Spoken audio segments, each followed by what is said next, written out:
All right, fellas, so we back with the HN. Knocked out a couple things off camera because I just want to get this thing done and start it up hopefully soon. So I did a couple things off camera, and yeah, so I'll just give you guys like a quick rundown on like what I was doing. So right now I'm actually in the middle of doing the fuel lines for the Jswap. So I got the fuel rails in. I made this hard line to connect both. Don't worry, it's away from there, and I'm gonna Cerakote a lot of these parts, and I'm gonna wrap this, so it'll be good. Started running. This is basically the feed, so it's a -10 to a 10 right here, and then it's gonna return to an 8AN. So I have to completely redo my return line because it's just too short to wrap over here. So I have to go in the back of the car, take out the old one, and run a whole brand new line. So finally got a dipstick that came in yesterday. Then yesterday I ran some battery blocks. They're like the bulkhead style.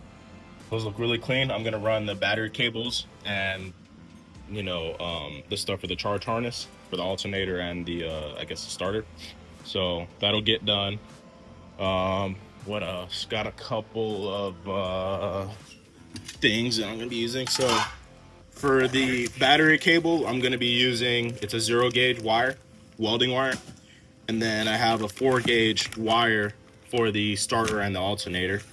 So got a lot of this stuff off of Amazon because I needed to like write me out. I think in this box, oh, they're just some cutters and some extra terminals for the battery stuff. So got that going on. Got my fuel lines over there, and then what else we got going on? What else have I done? I mean, yeah. Oh, made some lines for the oil filter, the remote oil filter. And then I'm actually about to run the turbo feed because the other day I ran the drain for it. So I'm gonna run the feed. I have my stuff over here. Ooh, don't mind, these are the 8th gen and 9th gen all-wheel drive kits. So I got my inline turbo smart regulator, oil pressure regulator. I got a T-fitting, and that is the oil pressure sensor for the fuel tank. So I got all those. Those will go on. And what else have I done? Stand by for that. You guys know what that's gonna go on.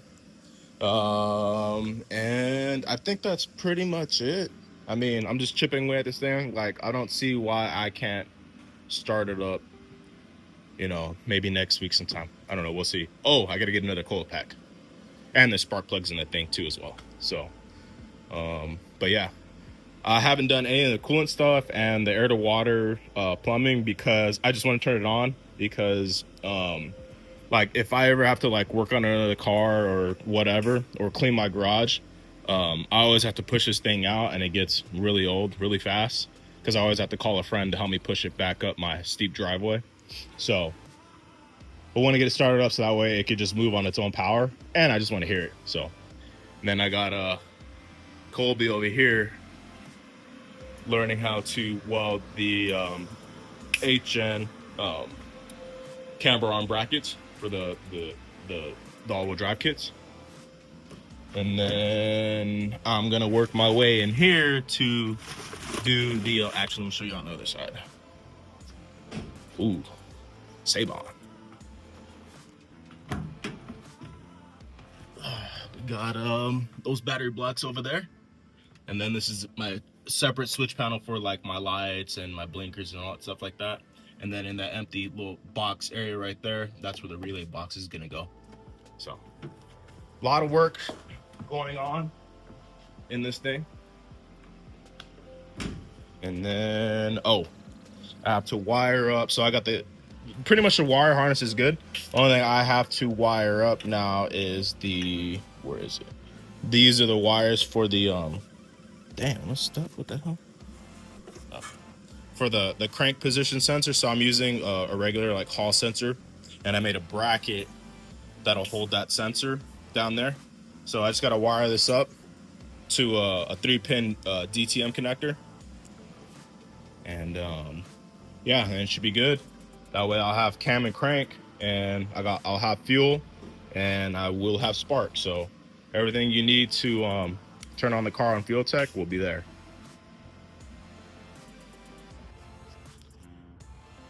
So we got the charge harness all done, started running that. So you got the one for the alternator, and then I got the one for the starter. So it runs up to here, right on top of the transmission, right there. I just have to bolt it on the battery block back there, but I still have to run the battery cable from this battery over here. I haven't had the chance to do that one yet, so that'll go next. I also started running some vacuum lines.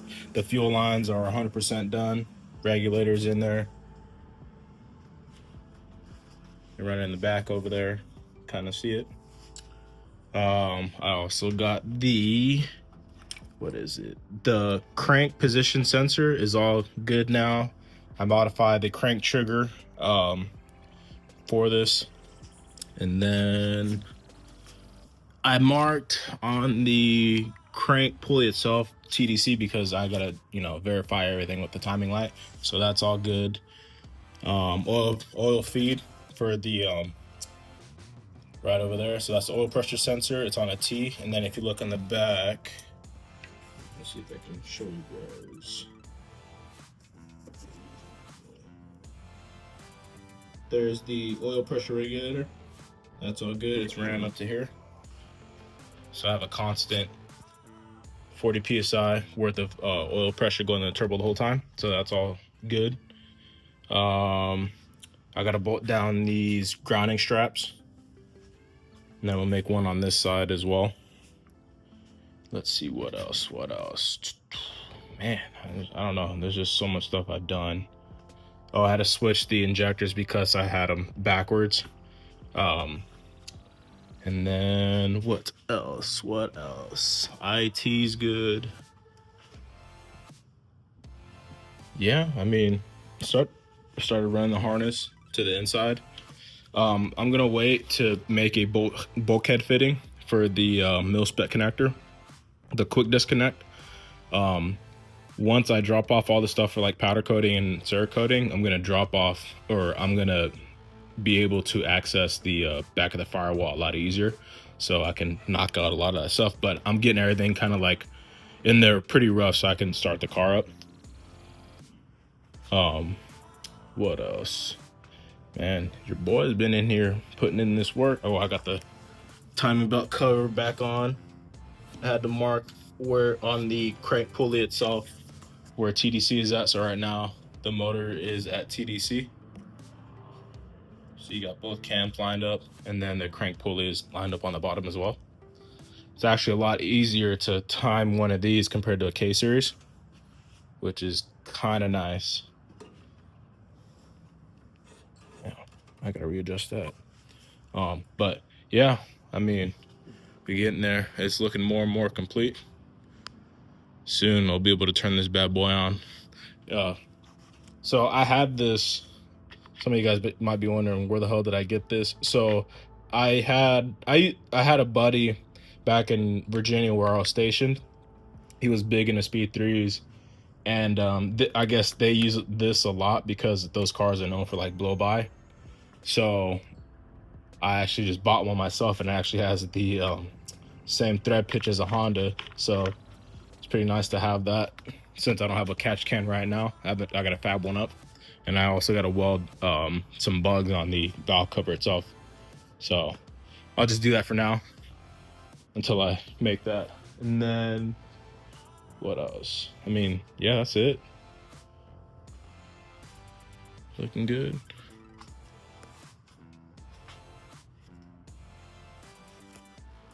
Back over here on the 8th gen again. So what I got going on right now is I'm actually ripping this like plastic part of the dash out, because I'm gonna clean up some wires that aren't gonna be used anymore, or reroute some stuff, because I had to move my battery from the passenger side to the driver's side over here. So some of the stuff's gonna either get shortened or I gotta run a new wire or whatever. So a lot of the plastic pieces are back over here along with my other stuff. So I've already ran the battery cables. So I ran them through this hole over here. I put like a piece of silicone, right, so it doesn't chafe or anything like that.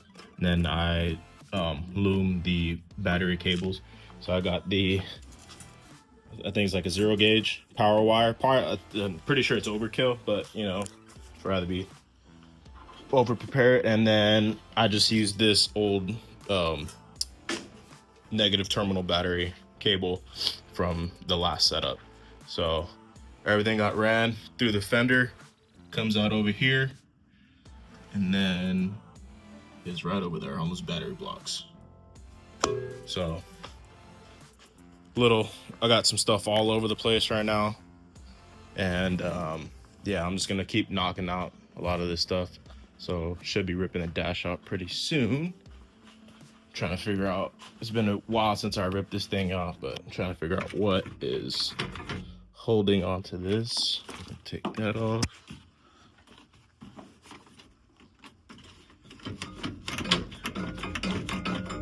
I think it's pretty much ready to come out.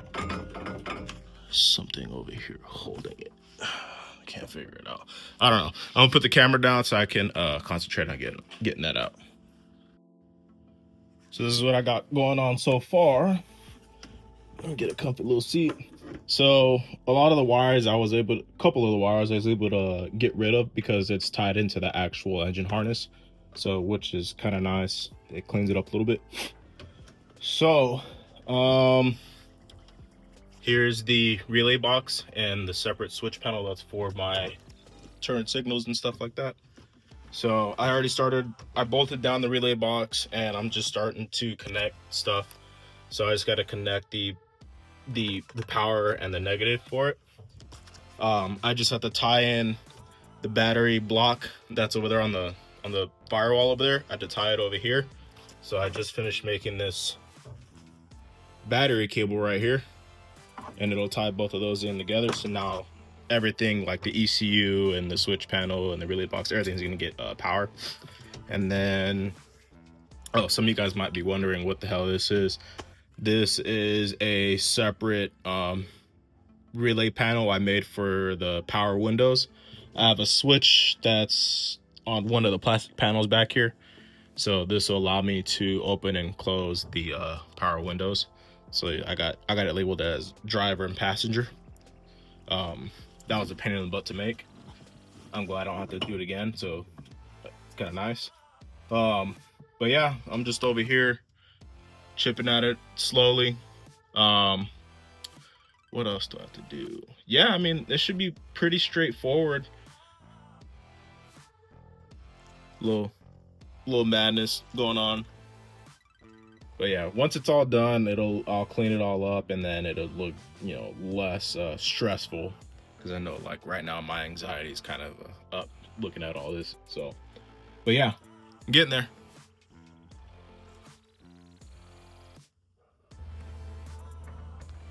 So I just finished the routing of a lot of the wires and cables and all stuff like that. Everything cleaned up really well. I don't know if you can see.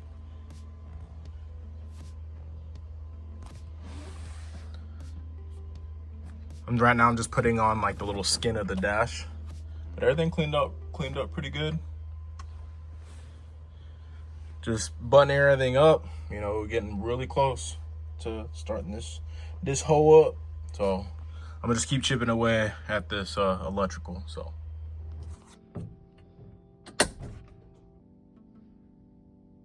shoo, got power. Ooh, let's see if this works.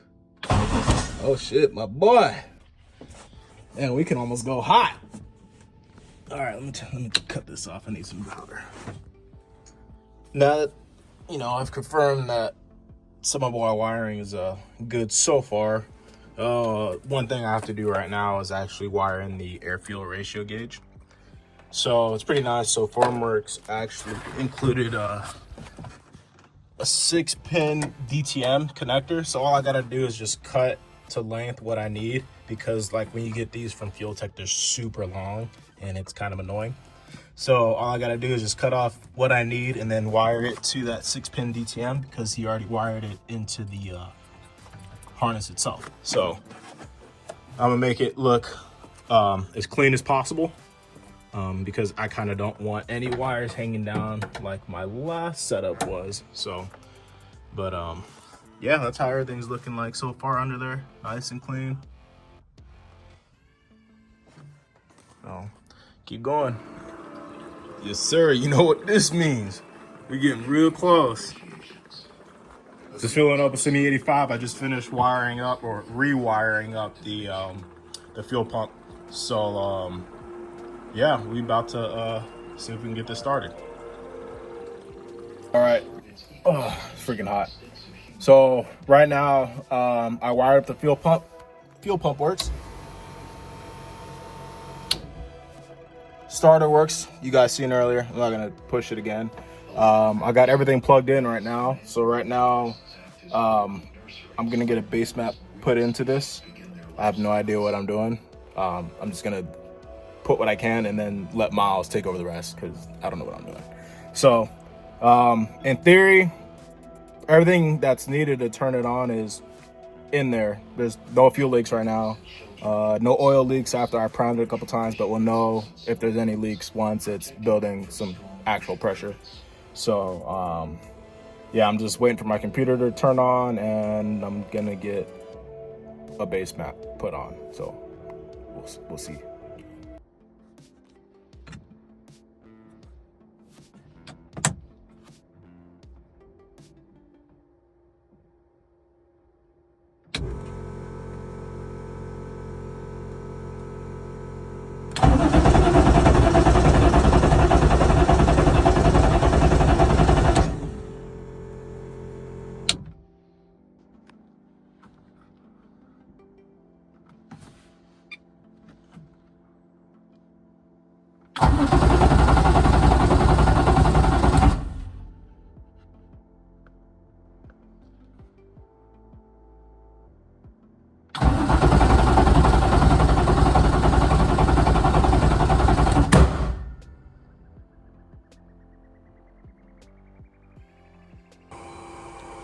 Alrighty, y'all. So I just got off the phone with Fuel Tech. So they loaded up a base map, and we got it to turn on. But the only problem is I'm dumping oil all over the place. I have no idea. It might be coming from the I might have not tightened this all the way.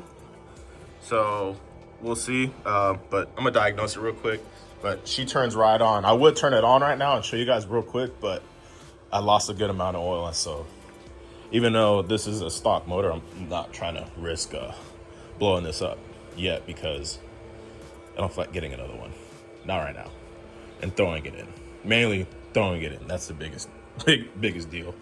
So yeah, she turns on. Damn. Jeez, that shit's way out here. Looking at my bunions.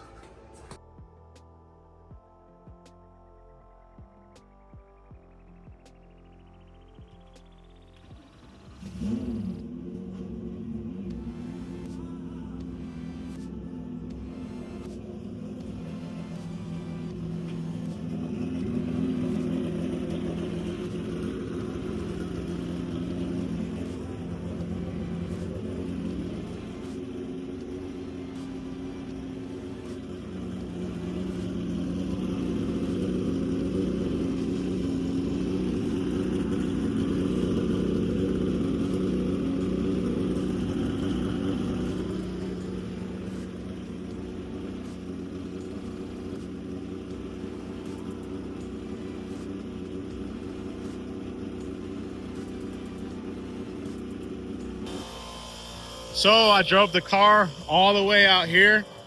I drove it out here mainly just to get the oil washed out, because when I tell you there's a lot of oil, there was a lot of oil. So washed everything back there. It drove over here, no problem. Throttle feels fine. Goes into gear, no problem. I wish it had some coolant in it so I could drive it around the neighborhood.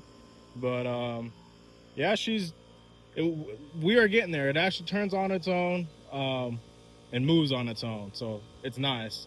Really nice. Now I don't have to freaking push it back up in my driveway. So I got my air compressor going. I'm going to blow out a lot of this water before I turn it back on and put it right back inside the driveway. So yes, sir. We are there. We are there. I'd say we're about, I'd say like 85% done with the car, minus the cage, but that's separate. So, but as far as like the fab and plumbing, we're pretty much just getting the car to like drive. We're about 85% there. I still have to get rear axles made, but I could drive it around as front wheel drive for the time being. So there it is.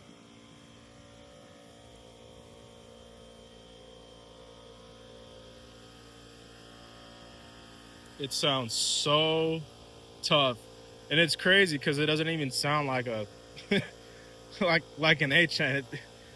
It throws me off, and I own this thing, which is crazy.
All right, we're on. Motivated again. because when I tell you I was getting tired of working on this thing, y'all have no idea. This project is definitely a big one, but we're almost there. I'm pretty stoked. As you can see, it could drive on its own. I wish I had the coolant stuff all plumbed up. I'll go take it around for a little bit. But yeah, so I mean that's like the next step. So just plumb up the radiator stuff and all that stuff like that. And then I got to work on getting axles made. So once those are, I guess, done, your boy's going to the track, get some testing in, just have fun with it again. Cool, like 500-600 horsepower on the stock motor, and then when I build that, I don't know if y'all, oh yeah, there you go. When I build the other one, that one's really gonna be going for all the sauce. And I don't know how much. Whatever maxes out first, fuel pump, turbo, one or the other. Whatever maxes out first is what we're gonna do. So until then, I'm just gonna have fun with it. But yeah, that's it. Oh yeah, so what caused the oil to go all over the place? The O-ring on the filter it was like pinched a little bit, so it just dumped all the oil out all over the place. Fixed it, no more oil on the ground. So